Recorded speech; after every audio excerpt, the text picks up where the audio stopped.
Tidaklah suatu jiwa dibunuh secara zalim, melainkan anak Adam yang pertama ikut menanggung dosanya, karena dialah orang pertama yang mencontohkan pembunuhan.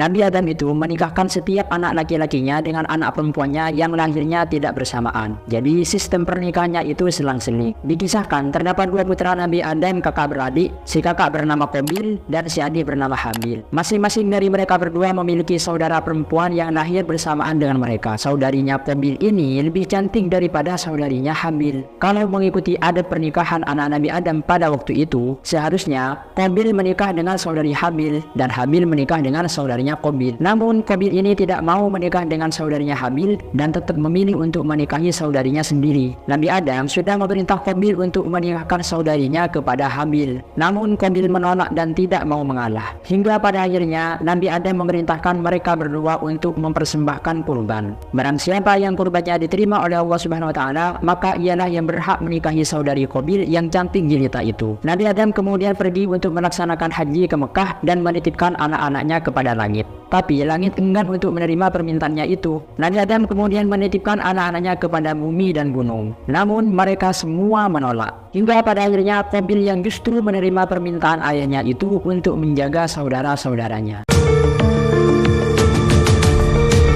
Tibalah pada saatnya Qabil dan Habil mempersembahkan kurban. Habil mempersembahkan seekor kambing yang sangat gemuk, karena memang Habil ini memiliki banyak kambing. Sementara Qabil mempersembahkan seikat hasil tanaman yang buruk. Tak lama kemudian, api turun dan memakan kurban Habil. Sementara kurban Qabil dibiarkan. Qabil pun marah lalu berkata, "Sungguh aku akan membunuhmu agar tidak menikahi saudariku." Habil lalu menjawab, "Sungguh Allah hanya menerima amal orang yang bertakwa." Sahabat Abdullah bin Umar mengatakan, "Wa aymanallah in kana al-maqtul ashaddar rajulaini walakin mana'ahu at-taharrud ila ayyabsuta ilaihi yaduhu." Demi Allah, sesungguhnya yang dibunuh yaitu Habil lebih kuat daripada Qabil. Hanya saja rasa berdosa itu mencegah Habil menggerakkan tangannya untuk membunuh Qabil. Abu Bakar Al-Bakir menuturkan, Nabi Adam menyerahkan kedua kurban anaknya itu. Lalu kurban yang diterima adalah kurban milik Habil, sementara kurban milik Qabil tidak diterima. Qabil kemudian berkata kepada ayahnya, "Kurban milik Habil diterima karena engkau berdoa untuknya, dan kau tidak berdoa untukku." Qabil kemudian mengancam untuk membunuh saudaranya si Habil. Pada suatu malam, Habil tidak kunjung pulang mengembala kambing. Nabi Adam kemudian mengutus Qabil untuk melihat apa yang sebenarnya membuat Habil terlambat pulang. Setelah beberapa lama mencari, akhirnya Qabil bertemu dengan Habil. Qabil lalu berkata kepada Habil, "Kurbanmu diterima, sedangkan kurbanku tidak." Habil lalu berkata, "Sesungguhnya Allah menerima amal orang yang bertakwa." Mendengar hal itu, Qabil marah lalu memukulkan benda tumpul yang ia bawa hingga Habil meninggal dunia. Wakilah, ada yang mengatakan Qabil membunuh Habil dengan sebongkah batu. Batu itu ia lemparkan ke kepala Habil saat sedang tidur hingga membuat kepalanya pecah. Wakilah, Qabil mencekik Habil dengan keras dan menggigitnya layaknya binatang buas hingga membuat Habil tewas. Menurut keterangan beberapa ulama yang kemungkinan besar mengutip dari kalangan ahli kitab, lokasi terbunuhnya Habil berada di kawasan pegunungan Qasiyun, sebelah utaranya Damaskus. Di sana terdapat gua yang bernama Gua Dam. Nah, gua ini terkenal sebagai tempat Qabil membunuh saudaranya si Habil. Sebagian ulama menyebutkan setelah membunuh saudaranya, Qabil memanggul jasad saudaranya itu selama 1 tahun. Sebagian ulama lagi menyebutkan Qabil memanggul jasad saudaranya selama 100 tahun. Qabil terus seperti itu sampai Allah mengirim 2 burung gagak. 2 burung gagak itu adalah 2 bersaudara. Kedua gagak itu terlibat perkelahian hingga salah satu dari mereka mati. Gagak itu kemudian menggali tanah dan melemparkan saudaranya yang telah mati itu ke liang tanah tersebut. Gagak itu kemudian memendamnya dan meratakan tanahnya kembali. Melihat hal itu, Qabil lalu berkata, "Oh celaka aku, mengapa aku tidak mampu berbuat seperti gagak ini sehingga aku dapat mengubur mayat saudaraku ini." Qabil kemudian melakukan seperti yang dilakukan gagak itu lalu mengubur jasad saudaranya. Para ahli sejarah menyebutkan Nabi Adam mengalami kesedihan yang sangat mendalam atas meninggalnya Habil. Nabi Adam ini kemudian melantunkan bait-bait syair yang menggunakan bahar kamil.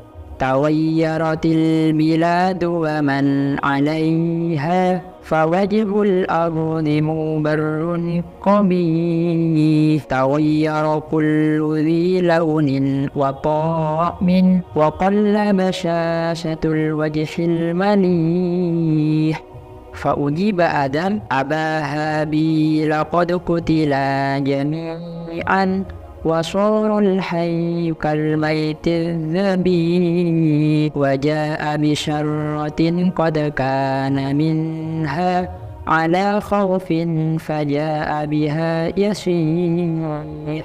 Ibnu Katsir mengatakan syair ini masih perlu dinadhar dulu, masih perlu diteliti lebih lanjut lagi. Mungkin saja Nabi Adam mengeluarkan kata-kata sedih dengan bahasanya sendiri. Kemudian sebagian orang mengarang bait-bait syair tersebut untuk mengungkapkan kesedihan Nabi Adam. Imam Mujahid mengatakan, hukuman Qabil ini termasuk hukuman yang disegerakan saat ia membunuh saudaranya. Betis Qabil tiba-tiba melekat dengan paha dan wajahnya selalu menghadap ke matahari. Hal itu sebagai hukuman yang disegerakan atas dosa, perlakuan semena-mena, dan kedengkian terhadap saudara kandungnya. Hal ini selaras dengan hadis Nabi mengenai hukuman yang disegerakan kepada orang yang memutus persaudaraan. Ma min dambin ajdaru an yu'ajjilallahu 'uqubatahu fid dunya ma'a ma yaddakhiru li sahibihi fil akhirah min al-baghi wa qati'atir rahim. Tidak ada suatu dosa yang lebih pantas untuk Allah untuk segerakan hukumannya di dunia, di samping juga mendapatkan hukuman di akhirat nanti, ketimbang dosa berbuat semena-mena dan memutus kekerabatan.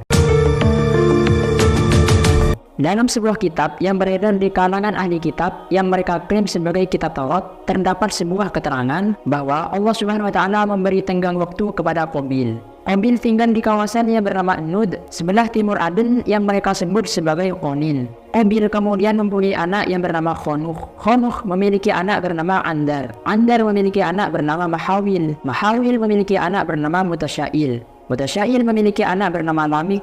Lamik menikah dengan dua wanita yang bernama Ada dan Swala. Ada yang melahirkan anak bernama Abal. Abal adalah orang pertama yang tinggal di tenda kubah dan memiliki harta. Ada juga memiliki anak bernama Naubal. Naubal adalah orang pertama yang menabuh simbal dan gendang. Sedangkan Swala melahirkan anak laki-laki bernama Taubalkin, yang mana Taubalkin ini adalah orang pertama yang membuat peralatan dari besi dan perunggu. Swala juga melahirkan anak perempuan yang bernama Nikmah. Disebutkan juga dalam kitab Taurat versi ahli kitab ini bahwa Nabi Adam menggauli istrinya lalu melahirkan seorang anak laki-laki. Siti Hawa memberinya nama Syais dan mengatakan, aku memberi nama itu karena aku diberi pengganti Habil yang telah dibunuh Qabil. Para ahli kitab mengatakan Nabi Adam memiliki anak bernama Syais saat berusia 130 tahun, dan setelah itu ia hidup selama 800 tahun. Syais memiliki anak bernama Anus saat berusia 165 tahun, dan setelah itu ia hidup selama 807 tahun. Ia juga memiliki sejumlah anak laki-laki dan perempuan lain. Anus memiliki anak bernama Qainan ketika berusia 90 tahun, dan setelah itu ia hidup selama 815